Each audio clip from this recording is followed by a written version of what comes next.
in Vietnam. Oh, wait, this isn't Vietnam. Welcome to me and Mike ×2 today because we have a special guest. Vice President Pence, are you there? No, it's okay. He's not there. He hung up.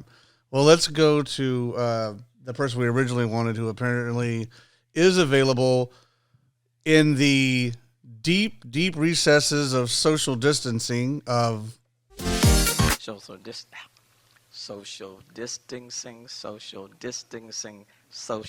distancing. We have one of the leaders of the movement to maintain social distancing. We have Marie from Austin. Marie, are you maintaining your social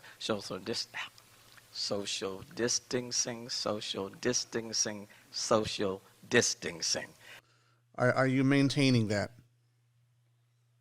Yes. Yeah. A simple one-word answer. Yes. Don't come to my house, please. I'm not near anyone. Okay. I'm maintaining 30 feet of distance from everybody. Well, I haven't smelled a fart in weeks.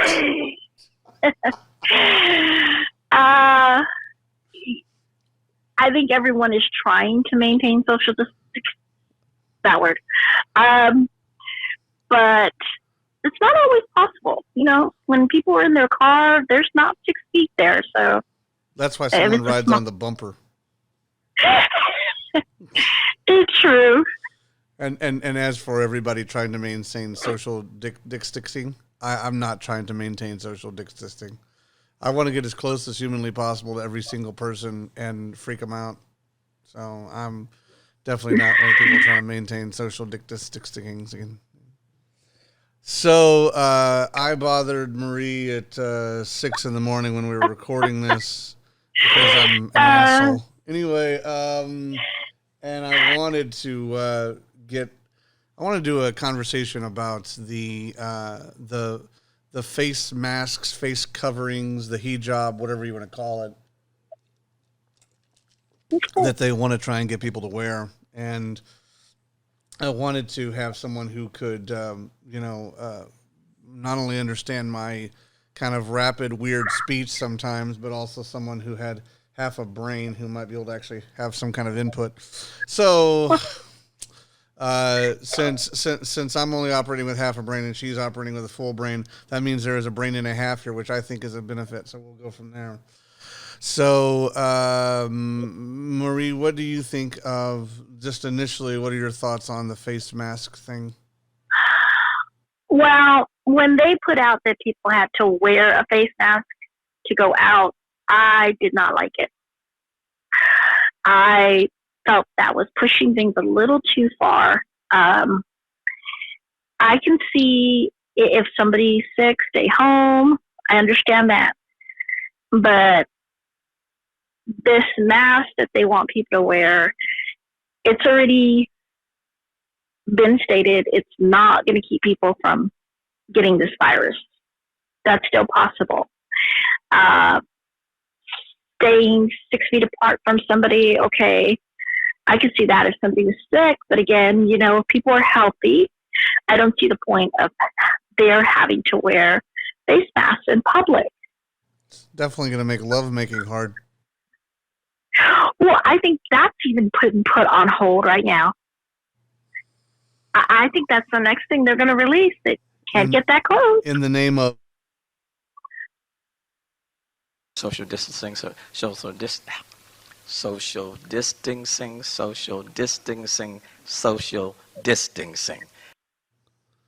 Is that what you're saying? That's why he's saying social distancing, because you literally have to maintain a distance from the social distancing? Is that what you're saying? Well, definitely. I think in December we should be looking at the birth rate, and I think it's going to go down. There are people who are entirely too terrified to go near other people. So I think you will see the birth rate go down, actually. I want my baby to get the virus. My baby would have the COVID virus. That actually would not be surprising to me at all if the birth rate went down because of because of it. Oh my God. I hadn't even played with that insanity, but it's entirely possible that will occur.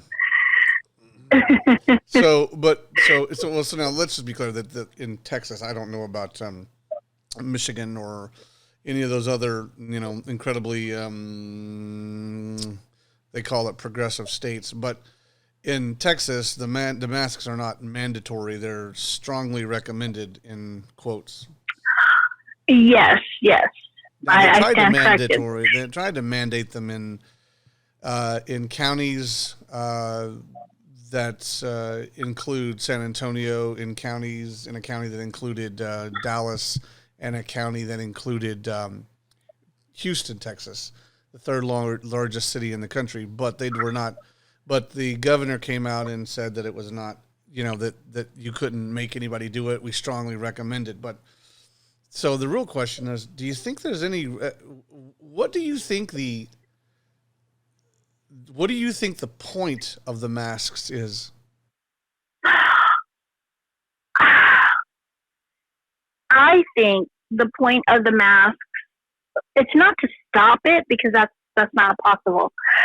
But I think it's just to attempt to slow it down. And I honestly think they think it will make a difference, which is why they're asking people to wear them. But even the CDC has said that it is not going to keep you from getting the virus. So then how is it slowing it down is the question. Well, I don't think it is slowing it down, personally, myself. I think it's just they're probably giving us something to do and something that they think will sound as something to do. It's like we were going to direction to play with Play-Doh, but we decided masks instead. Well, no, because look, Nerf guns, but we went with masks because we hate violence, and Nerf guns are violent. Like they say, okay, stay 6 feet apart, wash your hands, sanitize surfaces, and then wear this mask. So I think they're just giving us things so that, and some of it is effective. Sanitizing things in your home, clean, definitely great to do. But the face masks, I don't think that's going to accomplish anything.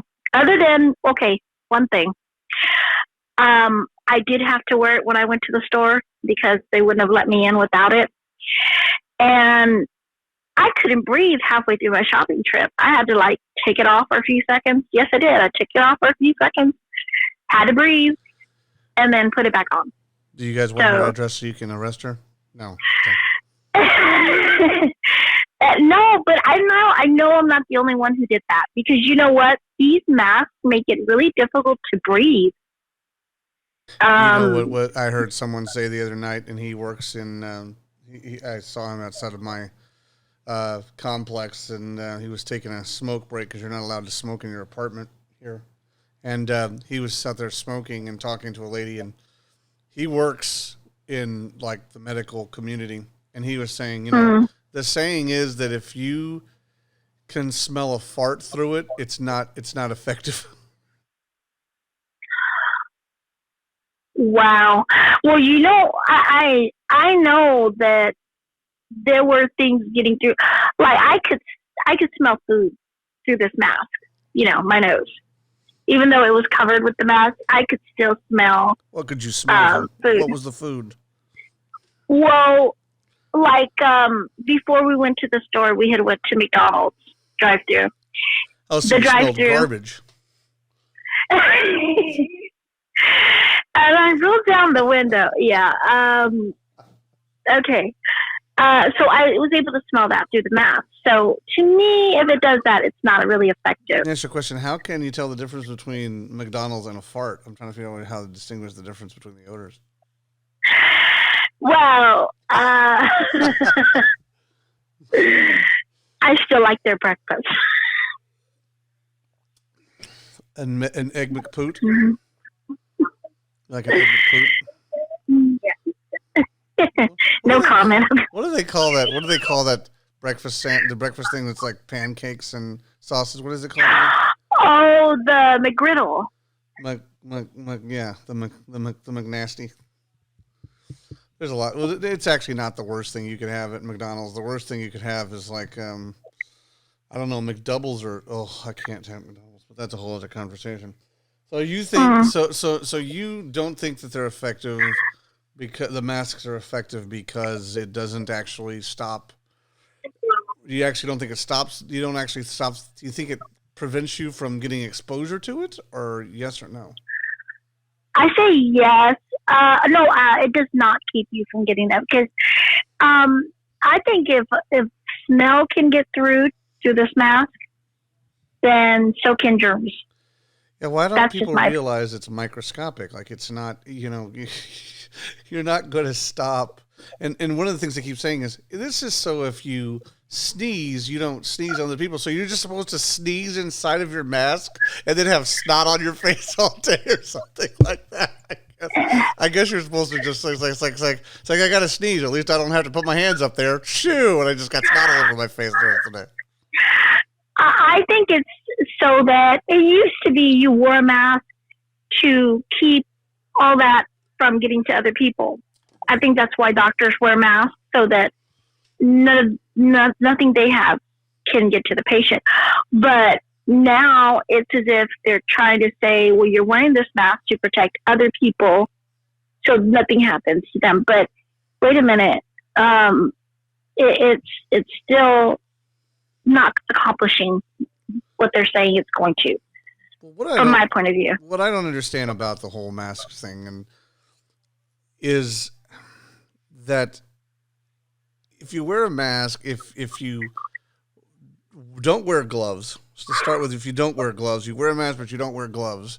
Anytime you touch that mask, whatever that mask has been exposed to, it will be on that mask, and then it will be on your hands, and then it will be on you. Mm-hmm. Whether you've washed your hands before or not, which means, okay, so we got to wear the gloves. But if you wear the gloves, first thing you can do is make sure that the box is sanitized before you touch the glove box. Then you got to sanitize the glove box. Then you got to be able to reach in and get your gloves and put your gloves on, and then put your mask on, because you can't put your mask on before you put your gloves on, because otherwise, whatever you might have on your hands is going to get on the mask, and then yada yada yada. So you got to put the gloves on, then put on your little mask. And then as soon as you touch anything, you've got to change your gloves. Otherwise, you're going to, if you touch your face again or your mask or anything, you're going to get it. If you go to the grocery store and you're wearing gloves, and I was starting to try and do this recording earlier and realizing that I needed someone to bounce, the conversation off with. And you're more fun to talk to than just myself. Sometimes myself calls me names and it hurts my feelings. But my point is that if you go to the store, let's say you're in the beans aisle, which is a bad place to be at this time. But let's say you're in the beans aisle and you're getting the beans, right? You touch the can of beans. You don't know if someone else has touched that can of beans before you. So you touch it with your glove, and let's just say you could see the coronavirus on it. So you're like, oh, at least I'm safe from the coronavirus because I got my glove on. Well, then you walk over to the aisle and you're like, I'm going to get some shake and bake. And so then you touch the shake and bake. Well, whatever you had on your glove from touching the can of beans, you just put on the shake and bake box. So how is it you're stopping the spread of anything from doing that? And I mean, how is that even?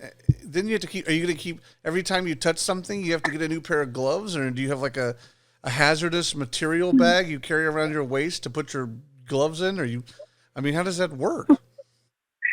Well, first, I'm going to say I don't wear gloves. I have not worn gloves since this started. Because, one, I don't have them. Two, as you say, you would constantly have to change them throughout the day.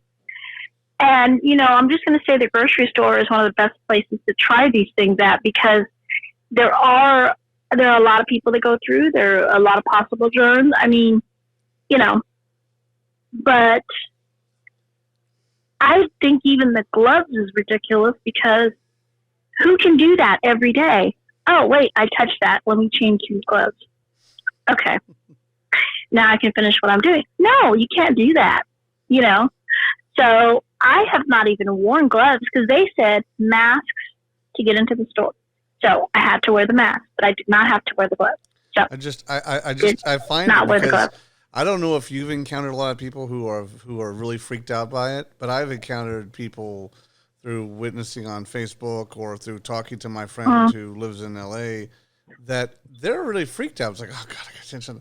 And I just imagine, some guy trying to, take care of his lack of social contact, wearing some gloves to prevent himself from getting the virus. I'm going to say, just like if I were in that situation and somebody is coming towards me with a mask and gloves, I'm going to scream. That's all I'm saying. It's like, are they trying to keep me safe, or are they about to attack me? Like, I don't know what they're about, what these people are about to. And see, here's the other thing too. They've even said about the masks that are supposed to be the big daddy masks, the N95s, that those really are not to prevent you from getting a virus. Those are, or from spreading a virus. Those are designed to keep like big particles out and from your face, getting contact to your face and such like that. It's not really going to stop you from getting any virus or from spreading it. And what I don't also understand is if it's something you can breathe, and let's say you breathe it inside of your mask, and you breathe it inside of your mask, and I mean, no mask is 100% like maintains 100% contact with your face, right? So my question is right. Is there any? Does it actually stop anything from escaping? I mean, does it really? Because I mean, it might stop big particles, but is it going to stop the microscopic stuff from actually escaping? Because I don't see how it would. I understand, because as you say, it's not like fixed to your face. It's not a certain distance where it won't move beyond that. It will move and shift. So that's another reason I object, because I don't think it's 100% effective the way they say it is. So, and it would be different if they were telling you, okay, you need to wear this kind of mask because we know this mask actually is effective. But they're just recommending you wear a general mask, like something just general, nothing that's like even. It's almost like you could go into like Home Depot and buy some of those little masks you wear when you're doing woodworking or something, or you're working with a drill or whatever else, or a saw, so you can prevent stuff from getting on your face. They're saying you can just wear a general mask, or wear a scarf around your face. It's like, that's not medicine. So how do people get that? That's even sound medical advice. Well, see, that's another reason I objected, because I felt that, they were telling people you could get a scarf or a handkerchief and make your own mask. Okay, if this really is as serious as it is, why not give people those medical masks that people need to wear so that effectively they can be safe, it'll be 100% effective, keep the virus out as much as possible. But a scarf or a handkerchief is not going to do it. It's just, like I said earlier, I felt like it was just giving us something to do. Well, and I think that's exactly what it is. They're giving people something to do. But one of the things that I saw a message last night that concerns me about it in this other aspect of this conversation is, well, there's two things. The first thing is the county judge here who, was so excited about her little mandate. You have to wear a mask or you're going to fine you $1,000. She was, Greg Abbott's already said that no, his order says, you cannot mandate anyone to wear a mask. It's strongly recommended, but it's not mandated, and that you cannot enforce a penalty or or any kind of a fine on people for not wearing the mask.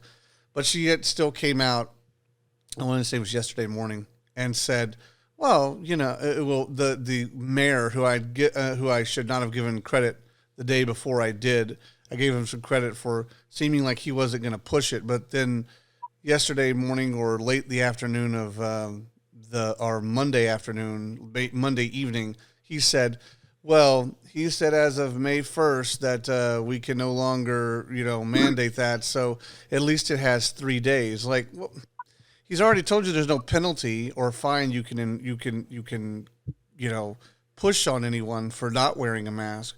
So the fact that they're just still holding on to it is very, I don't know, it's very, what's the word? It's very petty to me that they're hanging on to it. And Lena Hidalgo, the county judge, came out and said yesterday morning, she said, the mask is not for you. The mask is so you don't kill somebody. It's so you don't kill somebody's grandma, because you might go and meet up with someone and breathe on them, and then they get it, and then they go back and give it to their grandmother, and then they die. And it was like, what a fear mongering thing to say, that that is a fear, that is like such a scare tactic, and it's so, I think that's really despicable in my opinion. That is scary, because that just seems as if this virus has arrived and it's now here. So they're going to use this to say, let's scare everybody and get them to do what we want them to do. And I think that's scary, because that is pushing what they think people will allow them to do. Now, the governor, who is the elected leader over our state of Texas here, has said it is recommended. But at first, this was being pushed as you have to do it. Like, I had someone tell me when I arrived in Austin that I had to wear it because, like, it was the law. And I'm like, show me the law. What House bill was this? What Senate bill was it? When did the legislature pass it? When did the governor sign it into law? That's a law. And then judges have the right to enforce laws. Well, it's not a law. It's a recommendation. It's a serious suggestion if people want to take it. But I think people have the right to decline and say, you know what? I don't believe this is necessary for me. I'm healthy. I'm not sick. Therefore, it's safe for me to go outside around other people. I will keep some distance when and if I can, but, I'm not going to wear this mask because it's not necessary. And if enough people will do that and will challenge these officials who are trying to push this on us, like this judge you mentioned, then they're going to hear a very strong response, as in, no, we still have our rights. And there's certain rights we do still have, and we need to hold on to them. Can you do me a favor? Can you get off speakerphone? It's harder to hear you on speakerphone.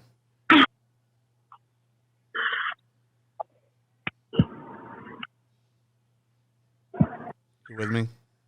Yeah, can you hear me? Yeah, I hear you. You went on speakerphone for a second. It's hard to hear you on speakerphone. Sorry. That's okay. I know it probably is hurting your ear, so I won't try to keep you too much longer. But the other thing was that I keep thinking is wondering why. I lost my train of thought. But the other one thing we can talk about, I could come back to the point I'm forgetting right now, but is now one of the things you're seeing, which really freaks me out, and I think is a definite sign that that long term they want to keep these masks on people, is that they are now pushing like masks with little logos and such on it.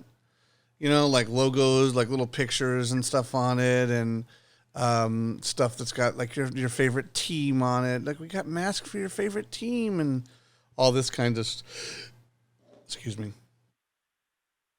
Got all these kind of stuff on it that's got your favorite teams and little logos and stuff on it now. So now they're trying to normalize it like a baseball cap or something. Yes. And not only that, but at first it was, this is temporary. This is just for a certain period, 2 weeks, a month. Now they're going beyond that and saying, oh, wait, the virus is going to come back. So we need to be prepared.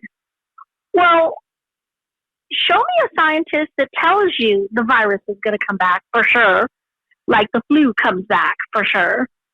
And these masks they want you to wear to protect yourself, which don't protect you.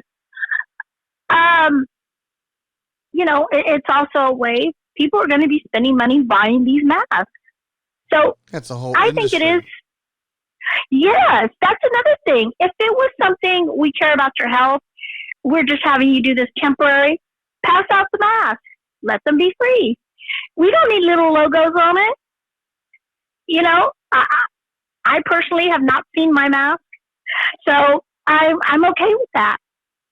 But I only wear what I have to. And now that they say we don't have to because it's just a suggestion, just recommended, I'm not going to wear mine. I have not worn it since that one day I went to the store. So, what Marie doesn't know is that I actually gave Marie her mask, and it actually says, "I do it best at the office."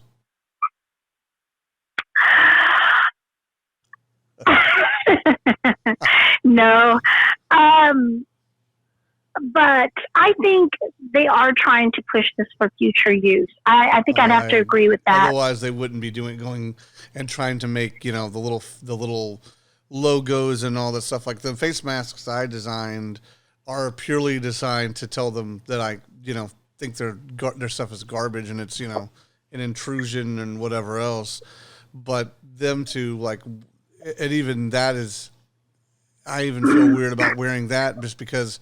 I'm gonna have to wear it, and if I go into Walmart or HEB is requiring it if you go inside their store to wear a face mask inside their stores, and they're making it a whole industry now, and they're like, oh look, we can make them look cool, but see, to me that's just I mentioned this some time back on one of the earlier recordings I did, which was TSA was supposed to be temporary too. All that stuff that happened at TSA was supposed to be temporary too. Because you were supposed to have your shoes checked for a while to make sure there wasn't a weapon or whatever. And then eventually it just became a part of your daily travel process. And I'm afraid that the longer we allow this to go on, the more likely we are to have this as a daily, as a part of our accepted daily lives. And to me, that reminds me entirely too much of the eastern part of the world. And I'm not insulting their religious beliefs, but I certainly don't want to be like them in that respect. I think every ethnicity, every culture has their own aspects of what works for them in their country, and in ours, we've always been, a free country. Our people have always had certain inalienable rights that have been given to us by God according to our Constitution, and I think it's time we reminded our elected officials that they are just that. They are elected. They are elected by the people to represent the people, and the people do not want to wear masks.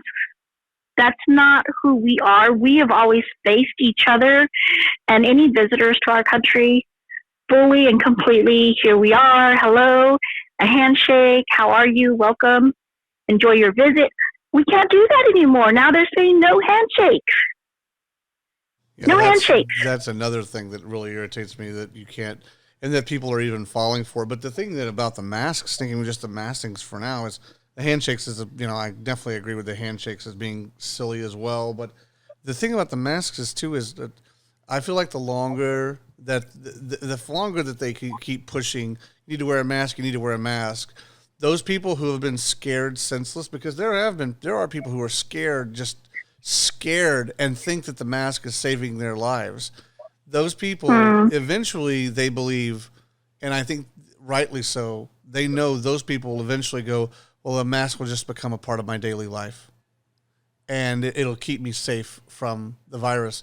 The moment you get sick, your mask didn't work, obviously, but until they get sick, they're gonna be like, "Oh, this is protecting me." I was calling it. It's like the Linus syndrome.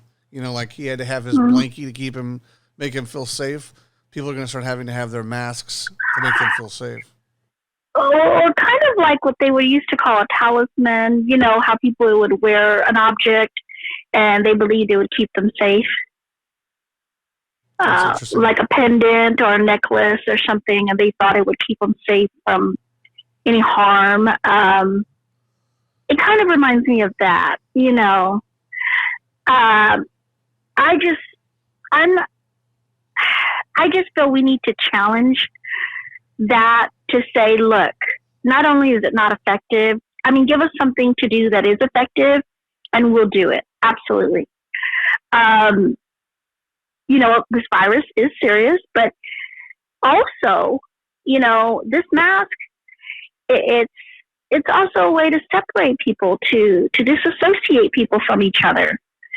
And since all this happened, what concerns me more is that people are isolating themselves. I mean, other than phone calls, people are not visiting each other anymore.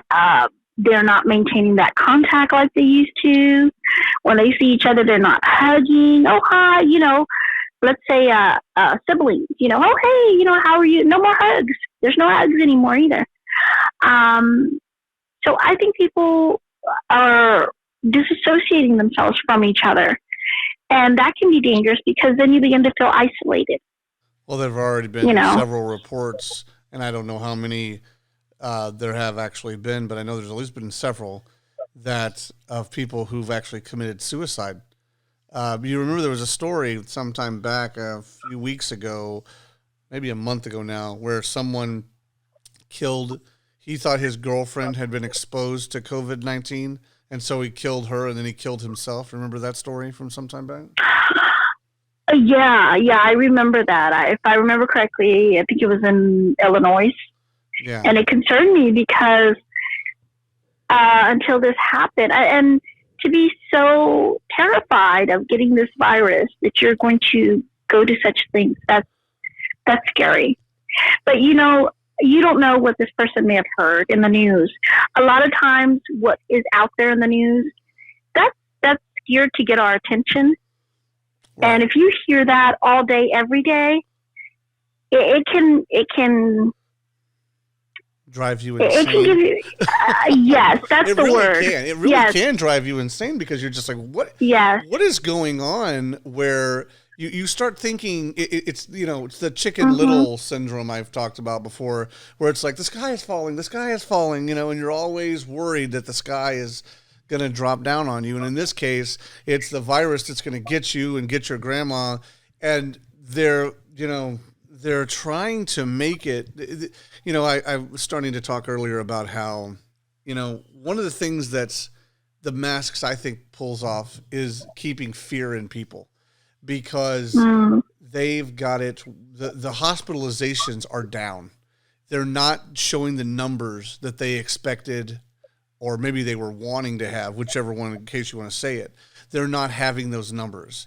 And so as a result of it, they don't have any news to show footage where a hospital is overcrowded. CNN showed a hospital at one point that was overloaded with people in a hospital, but it turned out to be in Italy. It wasn't even in the United States.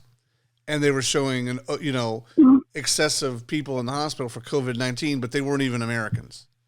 And so but they don't have that. And so the masks are almost like a visual sign of the danger that awaits you in the world, and you need to be looking out for the big dangerous, virus that's, there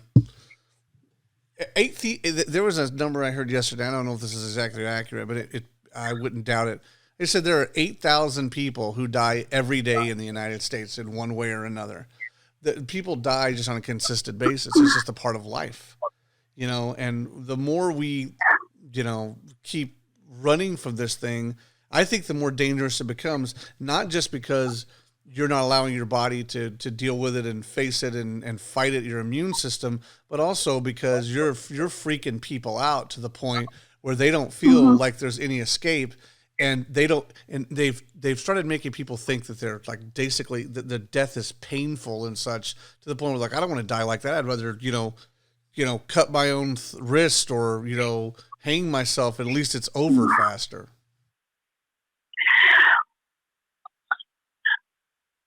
What's the challenging thing when all this occurred was, people began hearing about this virus, and there were no symptoms per se, because depending on a person's health, you might display certain symptoms and you might not. So that was also challenging. You would sneeze. Oh, I just sneezed. Oh my gosh, it must be this. Well, no, maybe you have allergies. This is what people need to remind themselves of, that there are other illnesses, there are other things, people are still having heart attacks and strokes, and, we're mortal. I mean, we're going to encounter illnesses. We're going to encounter things like an organ failing. It happens because we're human. So, and there's nothing scary about that. In fact, that's a part of the circle of life. There's in life and then there's death. But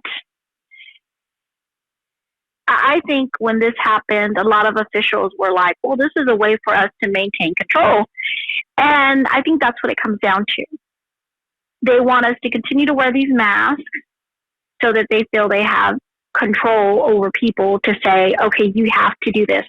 And then it's going to go to something else you have to do. And that's what's concerning, because then it stops becoming about that matter. That's no longer the issue, then it's something else. So. Well, I think you're right. This is just one thing, and they added, was it yesterday or the day before yesterday, they added more symptoms that they think are, that could tell you have coronavirus. And so they just keep adding up these symptoms that, if you cough or you have this or you have that, it's these little tiny things that you could have corona. I mean, sometimes a sneeze is just a sneeze, a cough is just a cough. It doesn't always have to result from there being a virus in the world, but they're making everything scare people. Don't touch them. Don't touch anybody. Don't touch anybody. They are literally creating hypochondriacs with this kind of nonsense. They're creating hypochondriacs to a dangerous degree. And scaring people. A lot of people are just scared because of what they hear on the news. I have not listened to the news in a while. I give it maybe a week, because I have to turn it off and say, you know what? I need some time away from this news that's coming over me, and it can get you anxious. It can stress you out.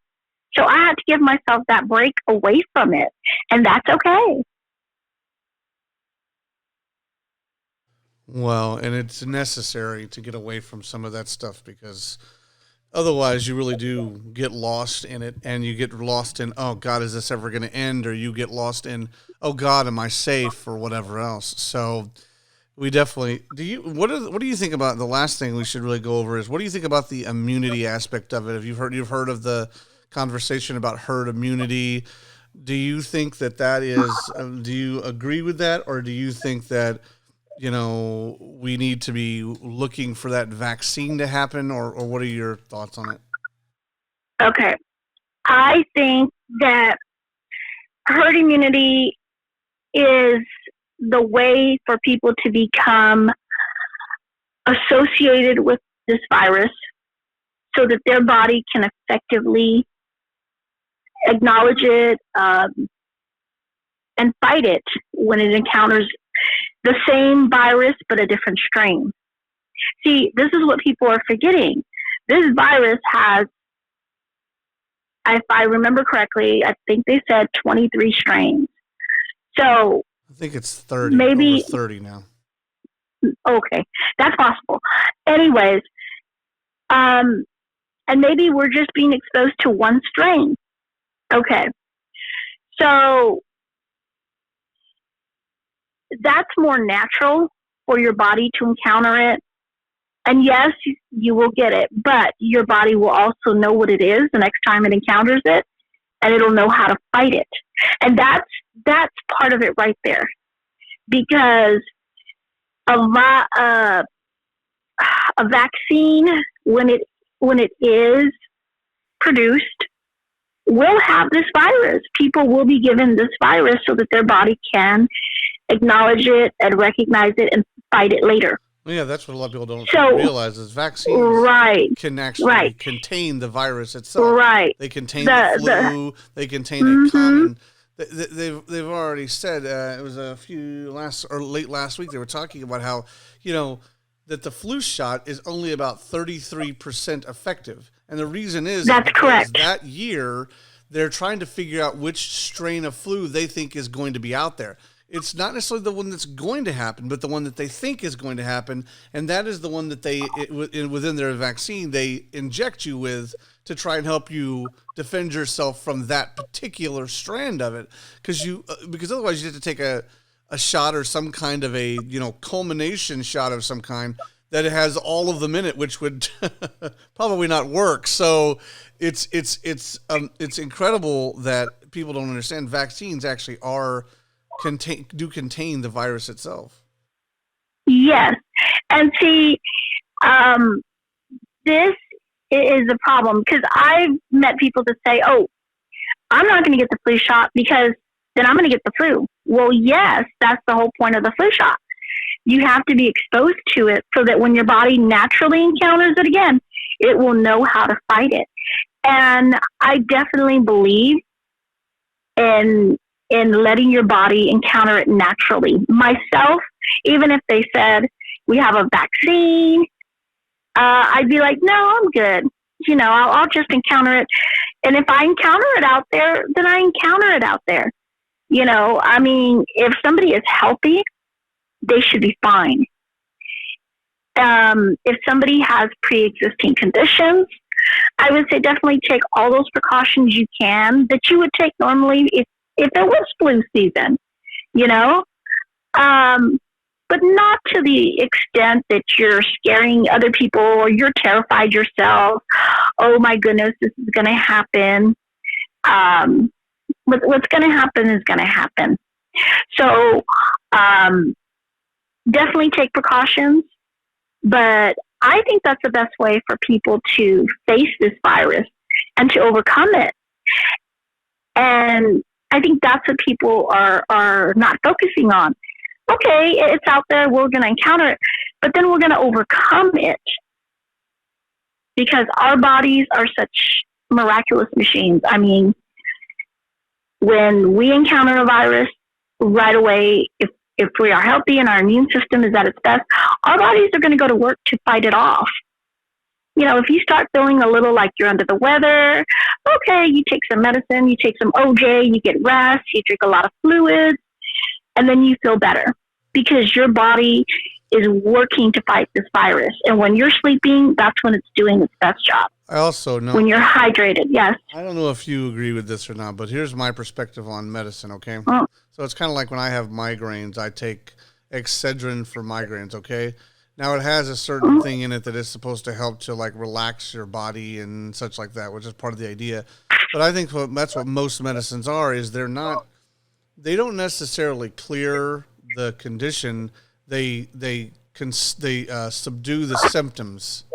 So they don't necessarily stop it. What they do is they subdue the symptoms so that you can try to be functional during the process of going through it. So if you take cold and flu medicine, it's not necessarily killing the cold and flu. It's hiding those symptoms and trying to balance out your body so that you can continue to, move on during the process of having it. And do you agree or disagree with that? I agree to a certain extent. I do agree that it does mask some of your symptoms, but I think it also helps you to rest, which is what your body really needs during that time. So, but I think in the medication you take, like whatever it might be for the cold, there might be some medication that will help to suppress your cough or something that will help ease that headache you're having. So, and also allow you to sleep, which is really what your body needs. So, I don't think it hurts. And I don't think it cures you. I think the other stuff you're doing, the resting, the staying hydrated, I think that also helps. And then also people need to remember your state of mind. If you have a cold and you're like, oh, I'm not going to get better, well, you might not get better. But if you have a cold and you're like, okay, I'm going to get better because I have finals day after tomorrow, that's also going to help you. So our state of mind also has a tremendous impact when we're sick on our improving. So I don't think medicine is the be all to end all. I don't think it actually cures you, but I think it does assist. Well, I think And I don't think it hurts. I think there's some things that are more helpful than others. I don't particularly think. I do think that cold and flu medication can help you to rest. That things like Excedrin for migraines or Tylenol for migraines, whatever it is you take, can help you to rest if it has that element in it. There are some that have just like daytime features in it, which is only designed, I think, to mask the symptoms, not to induce your body into that state where it's supposed to rest, because people are trying to move on with their day and they can't have something that's going to, essentially knock them out. But so I think where medicine really is the benefit is where when you get into things like, if you have a physical condition that cannot be, handled with just taking medication or going about your life, if you have a tumor of some kind, or if you're facing cancer and you need something that's an actual aggressive form of treatment, whether it be dangerous or not, like chemotherapy, I think then there's a place for it. But I think when it comes to something like this, I think almost the doctors are trying, some doctors, not all doctors, because some doctors are really against this whole thing, but some doctors are almost trying to overstep their power to help you stop a virus when they can't. They don't really have the power to stop a virus.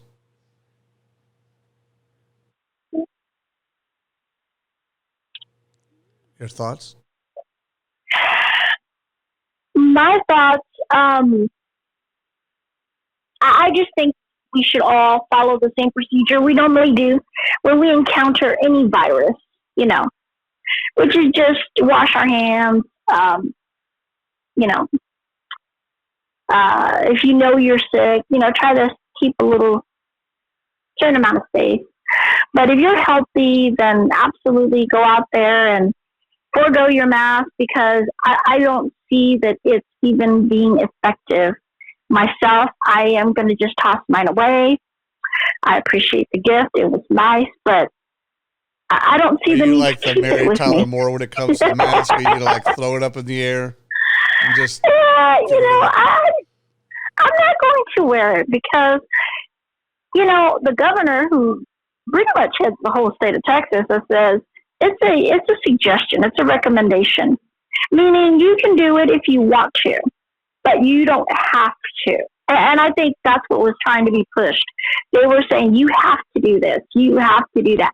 Well, no, we don't have to. That's what makes our country so wonderful. We are the land of the free and the brave. I mean, that's what I want people to remember. We are the land of the free and the brave, and we represent that land.